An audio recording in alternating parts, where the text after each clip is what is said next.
This is What Amit's Watching, and I'm Amit, and I'm coming to you for another weekly update. So today itself, I'll be watching tonight. Oddly enough, I'm watching tonight sports, not so much film and TV, but watching University of Miami, everything Miami. Hopefully beat Virginia Tech. And besides that, I'm kind of just taking in a bunch of weird TV, and I've watched a lot of stuff this week.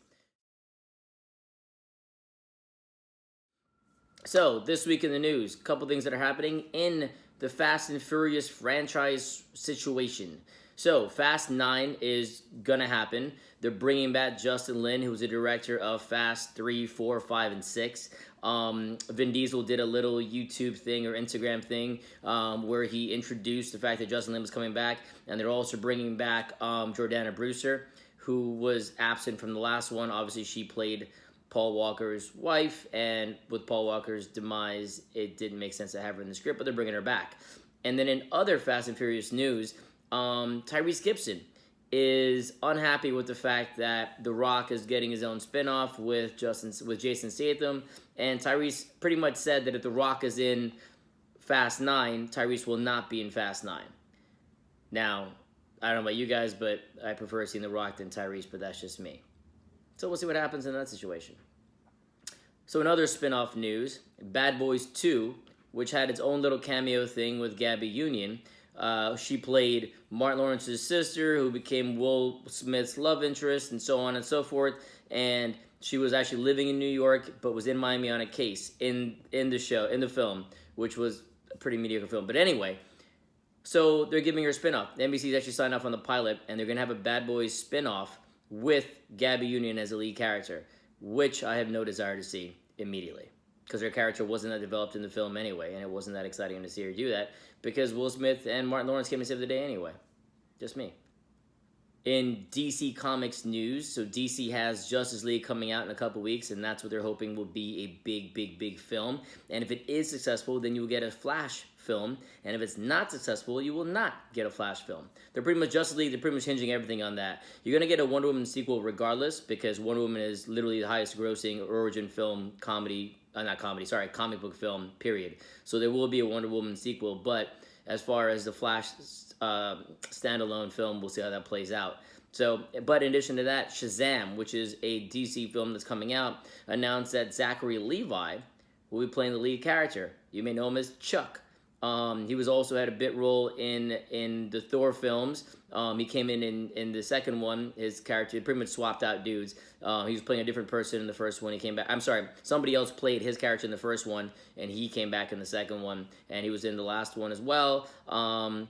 But I won't give any spoilers about his character in that film. And either way, he is actually going to get his own film. He'll be the lead in Shazam. And Martin Strong, who has been in everything that you can imagine. If you look at, he's just been in film after film after film. He's this guy. So he'll be playing the villain in this film as well. In weird 80s meets 2000s type news, Quantum Leap, which was a Scott Bakula TV show back in the day, which was entertaining, and it was actually pretty fun. I mean, I remember back in the day, I haven't seen any episodes recently, so I can't even tell you if it still holds up, but when I was a kid, I enjoyed it, and that show is getting a film. Yep, they're making a movie. The actually creator of the show is actually working on the script, so that's supposed to get a movie treatment, and we'll see if that actually gets to screen. Not sure how I feel about that, but we'll see how that plays out. I'm hoping they'll update some of the sci-fi aspects of the film. In the news about every guy in Hollywood who has apparently mistreated a woman for the better part of decades, and the fallout from that. Actually, not even mistreated women, mistreated anybody in a sexual manner, and the fallout from that continues. So Brett Ratner lost a deal with WB. He's one of the heads of Rat Pack, which produces a lot of films out there. He's also a pretty mediocre director, but he did Rush Hour back in the day, which was somewhat entertaining, and has done nothing really amazing since then. Either way, he's on the hot seat. So Warner Brothers dropped his contract. You already know about Harvey Weinstein and his situation. Jeremy Piven lost his CBS show, which I never watched and was never going to watch. But either way, because of what's going on, Jeremy Piven lost his show because he was apparently quite the guy back in the day to do stuff like this. So that's gone as well. And House of Cards, Kevin Spacey obviously came out as being gay, but it also came out at the same time as being a pedophile, I guess. I don't know how you want to phrase this. The dude was really young that he was messing with. In any event, because of that, Netflix initially was saying that season 6, which is the current season they're filming, was going to be the last season. Then they came out a day later and said, hey, we're stopping filming altogether for season 6. Then they came out a couple days later and said, hey, we may actually kill off the Kevin Spacey character in season 6 to appease all the people. And they come out with a spin-off after that. So we'll see how this plays out. But there's going to be significantly more fallout from all this as it continues. For you Peaky Blinders fans, and I'm one of them, that show's coming back on BBC. It won't be on Netflix anytime soon. I don't expect it to be on Netflix till next year because it's going to be BBC this fall. If you have BBC 2 or have access to it, you get to see it early. I'm a fan of the show. It's 3 seasons. It's season 4 coming out right now. It's well worth watching. It's awesome. It's Cillian Murphy. It's period UK. I think it's World War II-ish time. I forget the time frame. But the show is really fun and cool.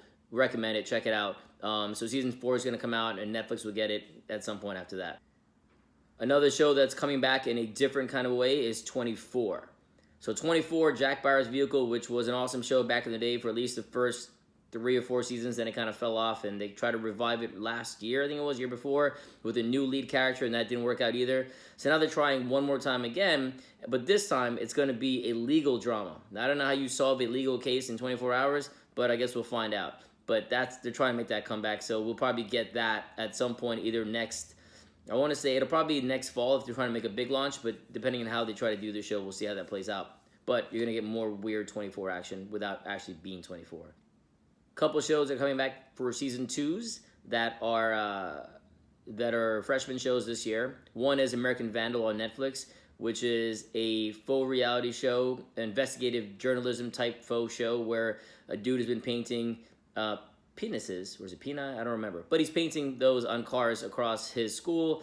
So the dude gets accused, and the show is about whether or not he actually did it and the social implications of just that. I haven't watched it. I'm not really that interested in the show. But anyway, guys, season 2, and people say it's actually pretty decent. So maybe I'll check it out one of these days. But in another season 2 news, another show that I really don't care about is Orville.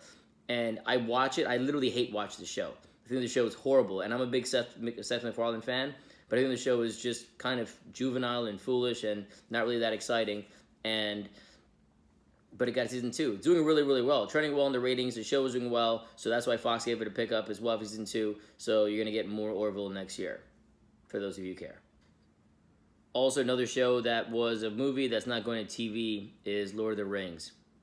Yep, they're planning a Lord of the Rings series for Amazon. I have no idea what it's going to be like because I can only assume the budgets will not be that significant, so the show would probably be pretty cheesy for the sci-fi that is, but, I mean, I could be wrong. People seem to like Orville, as I mentioned, and I think the sci-fi on that's beyond horrible. I mean, the CGI on that's beyond horrible, but we'll find out.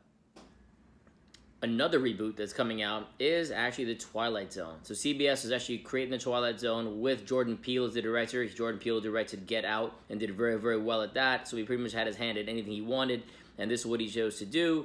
And it's going to be on CBS's digital platform, not CBS TV. The digital platform has that new Star Trek, which is apparently trending very well, and some other shows as well.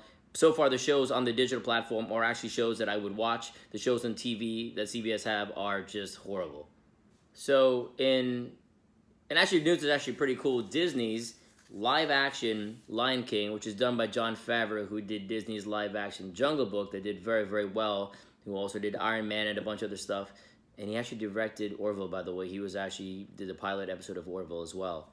But, you know, can't have everything. In any event, they've announced a cast for the new Lion King film, and everybody and their grandmother is in it. Beyonce Knowles is in it. Donald Glover is in it. James Earl Jones is in it. And I'm going to ruin his name. Chiwetel Ejiofor, who you know in a bunch of different stuff. He's been in... when you see this guy, he's in it.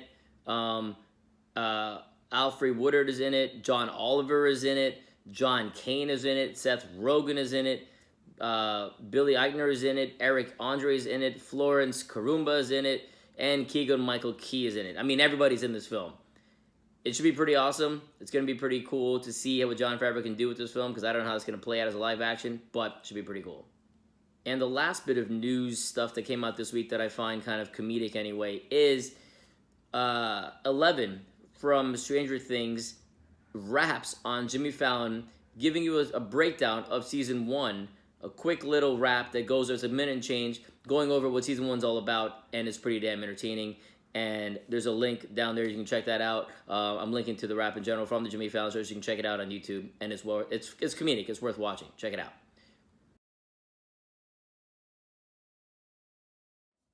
So now we go on to trailers that came out this week. So there's a link to each trailer below, so you can check it out at your leisure. But here are the trailers that came out that I found interesting.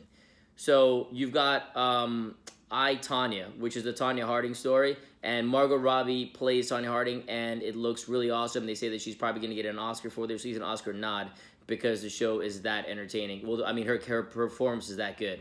The link is below. Check it out. It's a really cool trailer that came out.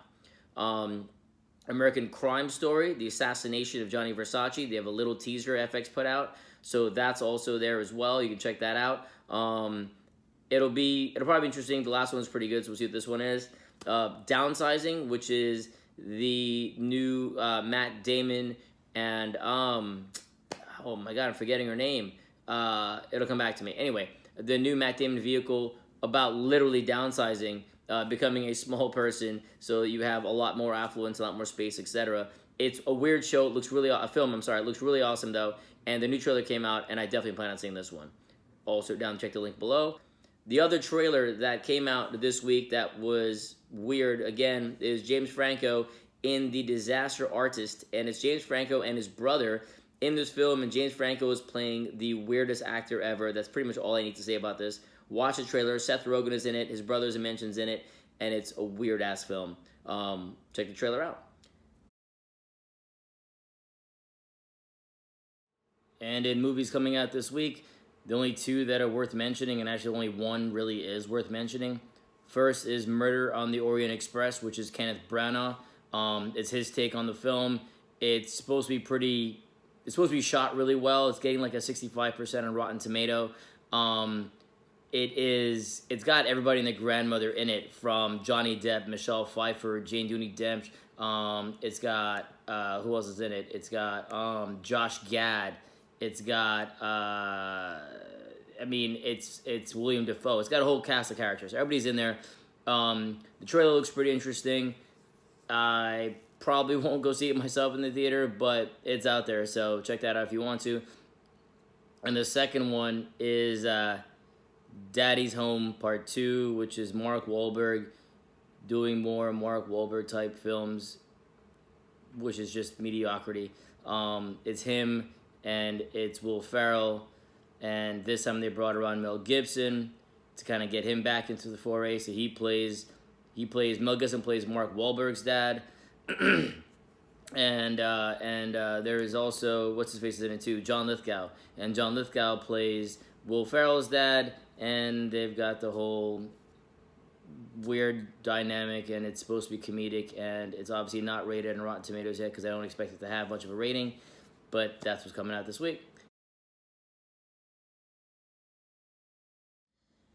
And now for the for the crescendo, for the end of the show, to show you what's really going on, the stuff that Amit actually watched this week, and what Amit thinks about the stuff that he watched. So first thing I saw was Stranger Things 2. Pretty much finished it last Sunday. Just binged the whole lot of, I watched like 4 episodes on Friday and all the rest on Sunday, and I found it thoroughly enjoyable. I did not know how they're going to kind of continue along the storyline, but they found a way, and it was cool. And you could see that they got extra money in the budget because they did a lot more CGI type stuff than they did in the first one. But all in all, fun show. It was cool. I enjoyed it. 4.5 abs. Check it out if you haven't seen it. If you haven't seen season 1, check that out first, obviously, but definitely worth following is Stranger Things. The other show that I saw was The Deuce. The Deuce is a show on HBO. It's done by the creator of The Wire. It is about prostitution and how it became as big as it was back in the day on 42nd Street and around that area. James Franco's in it. He plays a set of twin brothers. The show was entertaining. I liked it, but I didn't love it. But then again, The Wire also started off kind of slow and then got me hooked later on. So I'm going to continue watching when it comes back next season. But it's 8 episodes. It was entertaining, but not that amazing for me. So 3.5 abs for that. Got a screening of the Thor Ragnarok. It came out, so hopefully many of you have seen it. I thought it was just beyond comedic. It wasn't a true superhero film that I've seen before. It was just funny as hell. just legit funny. The director actually has a character in the film. He plays this rock creature, and that's the dude's real voice when you hear the rock creature, and the dude is comedic. It's just a big comedy with action in there as well. But I loved it. I thought it was fun, and I enjoyed it thoroughly. So 4.5 abs for that one. Thor Ragnarok. Go check that out in theaters now.